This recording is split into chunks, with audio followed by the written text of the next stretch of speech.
আজ সকাল থেকে বৃষ্টি পড়ছিল। অনেক জানালার পাশে বসে পুরানো একটা কাঠের বাক্স খুলছিল। ভেতরে জমে থাকা ধুলোবালি সরাতে বেরিয়ে এলো লাল ফিতেমাথা কিছু চিঠির বান্ডিল আর একটা ভাঙা হাতে করে। বের কাঁচটা ভাঙা, কাঁটা দুটো 3টা 15-তে এসে আটকে আছে। আর বাবা মারা যাওয়ার ঠিক আগের মুহূর্তে বয় দিয়েছিল। বাবা বলতেন, সময় মানুষকে বদলে দেয়, কিন্তু স্মৃতি সময়কেও থামিয়ে রাখে। কথাটা এতদিন বুঝতো না অনেক।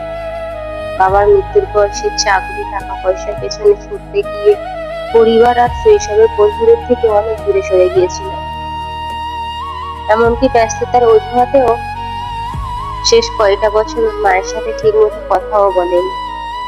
হঠাৎ অনিকের ফোনে দিন বেজে উঠল। না, ফোন করেছে।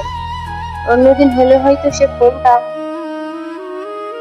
ফোনটা তুলে বলতো, মা এখন ব্যস্ত আছি, পরে কথা বলবো।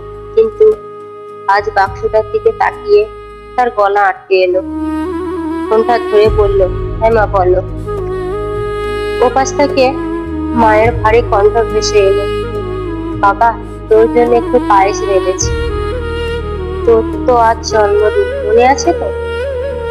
তোর বাবা থাকলে আজ সব কাজ ফেলে তোর পছন্দের মতো খাবার বানিয়ে দিত। অনিকের চোখে জল এলো। সে বুঝতে পারলো জীবনের সব দৌড়ঝাঁপ, সফলতা আর টাকা পয়সার চেয়েও মূল্যবান হলো ভালোবাসার মানুষগুলোর সাথে সময় কাটানো। একটুখানি সময়। আজ ভাঙা ঘড়িটা যেন তাকে মনে করিয়ে দিল, সময় শেষ হয়ে যায়।